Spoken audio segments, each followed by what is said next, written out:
আশা করতেছি সকলেই ভালো আছেন। রাজনৈতিক প্রেক্ষাপট দিন দিন অনেক দিকেই মুড় ঘুরাচ্ছে। বিএনপির তারেক রহমান থেকে নিয়ে এনসিপি এবং জামাত সবাই এমনভাবে, বিশেষ করে ডক্টর ইউনূসকে এক একজন এক এক দিকে টানতেছেন, এক একজন এক একভাবে মন্তব্য করতেছেন। বিশেষ করে নির্বাচন যেন খুব তাড়াতাড়ি হয় এবং সংস্কার হলে হোক না হলে নাই, আমরা আসলে সেদিকে যাব না। আমরা এখন কথা বলবো অন্য একটা টপিক নিয়ে, যে টপিকটা খুবই গুরুত্বপূর্ণ এবং কার্যকরী হতে পারে। ধরেন আগামী নির্বাচনের আগে জামাত, ইসলামী আরও যতগুলো দল আছে, ওই দলগুলো মিলে সাথে এনসিপিকে নিয়ে যদি তারা একত্রিতভাবে নির্বাচন করে, এবং আমার দৃঢ় বিশ্বাস এবং দেশের ভেতরে মানুষের মনের মধ্যে যে একটা অবস্থান তৈরি হয়েছে বর্তমানে, বিশেষ করে বিএনপির বিরুদ্ধে, আমার মনে হচ্ছে সেখানে জামাত ইসলাম এবং এনসিপি সহ বাকি অন্যান্য যে ইসলামিক দলগুলো আছে 100% মানে অনেক বেশি আসন নিয়ে জয়লাভ করবে। তারপর হবে কি, জামাত যদি জয়লাভ করে সাথে এনসিপিকে নিয়ে আরও যারা আছেন তাদেরকে নিয়ে দেশের ভেতরে রাষ্ট্র পরিচালনা করবার জন্য মোটামুটি দক্ষতা হয়ে যাবে। হয়তো কিছুদিন সময় লাগবে, কিন্তু হয়ে যাবে। কিন্তু বহির্বিশ্বের সাথে যে একটা সম্পর্ক, ভালো একটা সম্পর্ক থাকা দরকার, সেই জিনিসটা কতটুকু তৈরি করতে পারবেন তারা? আমার ধারণা মতে, অথবা রাজনৈতিক যে বিশ্লেষকরা আছেন ওনাদের ধারণা মতে তেমন একটা তারা তৈরি করতে পারবেন না। কারণ এর আগে জামাত বলেন আর এনসিপি বলেন আর ইসলামিক যে অন্যান্য দলগুলো আছে সেই দলগুলোর কথা বলেন, কেউই এর আগে ক্ষমতার মধ্যে তারা যায়নি।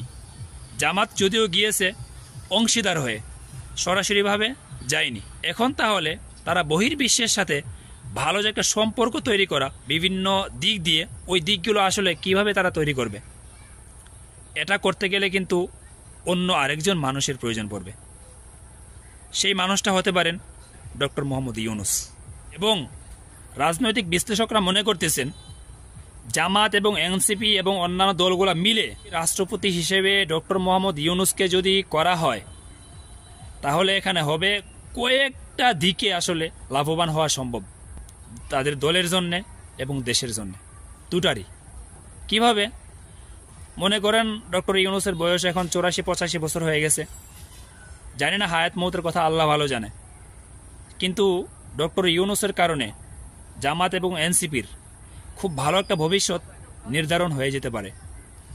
কারণ ডক্টর ইউনূস থাকবেন প্রধান, উনি বিভিন্ন দেশের সাথে যেভাবে একের পর এক চমক দেখাচ্ছেন, যদি রাষ্ট্রপতি হতে পারেন তখন থাকবেন একেবারে নির্ভেজাল, বলতে কেউ ওনাকে পার্সোনালি অ্যাটাক করতে পারবে না। উনি স্বাচ্ছন্দ্যবোধভাবে বাহিরের দেশের সাথে কাজ করতে পারবেন। এতে করে হবে কি, জামাতের একটা পথ তৈরি হয়ে যাবে যে দেশের বাহিরের সাথে, অন্যান্য দেশের সাথে কীভাবে সম্পর্কগুলো তৈরি করতে হয় এবং সম্পর্কগুলো কীভাবে বাড়াইতে হয়। জামাত কিন্তু ডক্টর ইউনূসের সাহায্যে ওনারা শিখে যাবেন এবং বুঝে যাবেন, সাথে করে এনসিপি।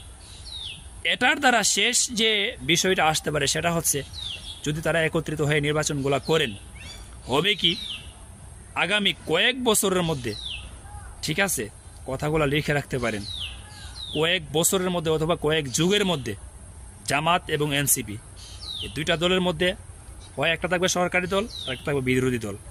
প্রথম টাপে দুইটা দল একসাথে নির্বাচন করবে, দ্বিতীয় টার্মে তারা পাট পাট হয়ে যাবে। এবং দেশ স্বাধীনের পর থেকে যেভাবে আপনার 91-এর পর থেকে যেভাবে আপনার আওয়ামী লীগ আর বিএনপি ছিল, এখন থেকে শুরু হবে জামাত, ইসলাম এবং এনসিপি। জামাতের সাথে যদি অন্যান্য দলের ইসলামী দলগুলো যদি একত্রে থাকে ঠিক আছে, না যদি থাকে তারা আলাদা আলাদাভাবে এভাবে নির্বাচন করবে, কিন্তু প্রধান দুই দল থাকবে এনসিপি এবং জামাত। কথাগুলো হয়তো অনেকের কাছে অবাক লাগতে পারে, কিন্তু বাস্তবতা এটাই। বিশ্বাস না হয় দেখতে পাবেন, ইনশাল্লাহ এটাই হবে, দেখেন। আর আশা করি জামাত এবং এনসিপি এবং ইসলামিক দলগুলো যদি দেশের ক্ষমতায় যায়, তবে দেশের 16-17 কোটি মানুষের জন্য ভালো হবে, খুবই ভালো হবে। অন্তত অতীতের রেকর্ড থেকে আমরা অনেক ভালোভাবে আশা করি থাকতে পারবো। থ্যাংক ইউ সবাইকে, ধন্যবাদ।